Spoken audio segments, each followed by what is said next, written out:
All right, guys, it's time for a little bit of a State of the Union as it relates to our kayak situation here. You're going to see in an upcoming video, I'm having a little bit of trouble with my kayak motor here. It couldn't come at a worse time right now. I mean, we're coming up at the end of the year. I got a couple of big tournaments that are coming up, and so I tried to diagnose what's going on with it. So essentially what happened was I was out on the water, fishing out on Champlain, and I heard what I thought was some vegetation that got wrapped up in the prop. At the time, what I did was I did what I always do. I pulled the motor up. Usually what happens is if you pull the prop out of the water and you turn the motor on, the propeller will spin and throw the vegetation off the prop.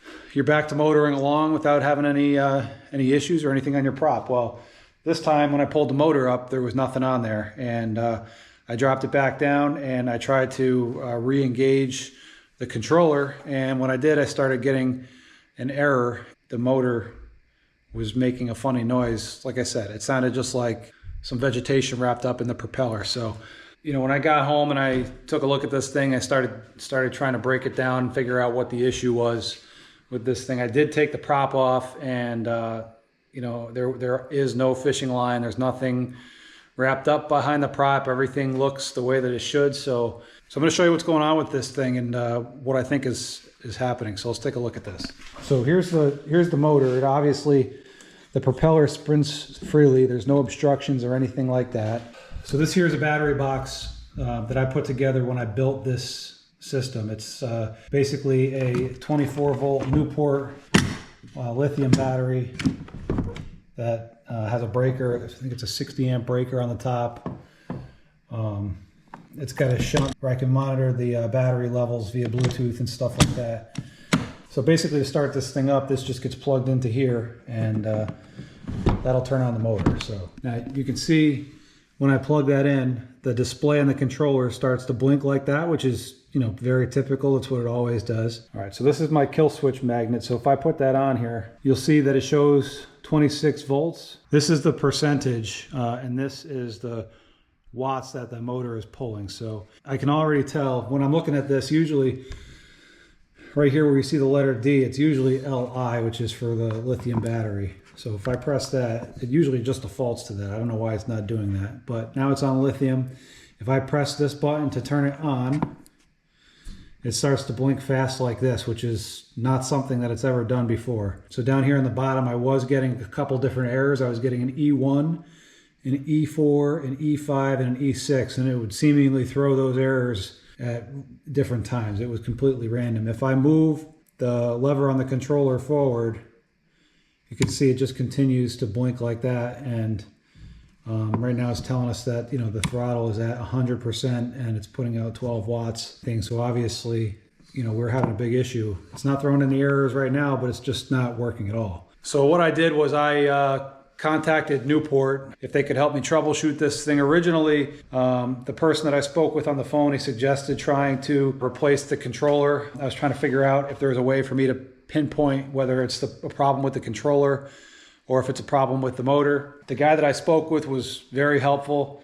I purchased this motor setup back in June of 2023. So I've owned it now for 2 years and 3 months. And this thing has been nothing short of reliable. I've loved everything about it. It's been great. It's always got me from point A to point B, and it's never skipped a beat. And I've put this thing in some of the thickest and nastiest stuff. It cuts through vegetation pretty seamlessly, and it works great. Basically what this customer service representative told me was that Newport would honor a warranty on the controller, even though I was outside of the 2-year warranty. This is the older NK180, so it's not something that they have left in production. I think they're probably controllers that they have left over. They have an excess supply of those things. So he agreed to send me one of those to test out with the motor so I could try to determine whether the problem was with the controller or with the motor. In the meantime, he also suggested that I could try to find a working controller and hook it up to the motor to see if I could pinpoint what the problem was. Basically, what was explained to me was that if I had a working controller, I hooked it up to the motor. If it continued to malfunction, then I knew that the problem was with the motor and not with the controller. So I had been contacted by a friend of mine who owns the same motor. He let me borrow his controller, and the motor did the exact same thing as what it's doing now. And so at that point, you know, obviously I determined that the problem was with the motor and not with the controller. I was pretty disappointed. In the meantime, when all this stuff was going on in the background, I got an email from Newport saying that my warranty claim for trying to get the controller was denied because I was outside of the 2-year warranty window. I was disappointed. I was upset because, you know, like I said, this thing has been very reliable. It's been great for me up until this point. And so I picked up the phone, I called Newport, and I spoke with another customer service representative. Again, very helpful. Every time that I've tried to call and talk to them about the issue that I'm having, I've always been able to get somebody on the phone. They've always been super helpful. They've always answered my questions. So I explained my situation to him. He pretty much told me that, you know, unfortunately, I'm outside the warranty window and Newport will not warranty the motor because I'm outside the warranty window. He did tell me that he would sell me another Newport at a discounted rate. I'm not going to publicize what the percentage was that Newport was going to give me as far as a discount is concerned, but I will tell you that it was a significant discount. I think it's time for me to go in another direction here. You know, I'm not 100% sure what I'm doing. I'd love to hear from you guys in the comments on what you think that I should do as far as, you know, sticking with a stern mount or a bow mount motor. Basically, the options are NK180 or an NK300 on the back, or I could go with some kind of a Torqeedo setup, but I don't really think that that's on the table. I think it's probably, you know, sticking with something similar to what I have here, either an NK180 or an NK300, or transitioning to a bow mount up front, which would probably be the Minn Kota Tarova.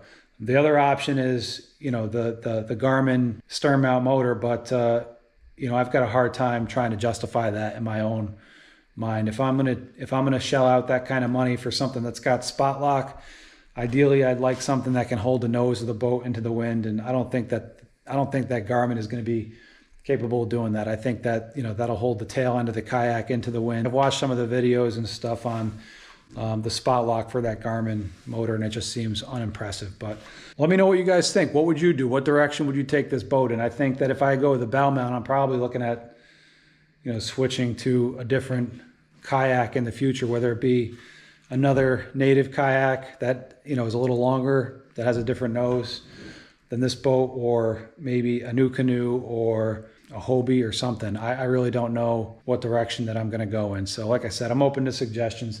Leave me a comment down below. Let me know what you think, and I'd love to hear from you, and I'll catch you on the next one. Thanks.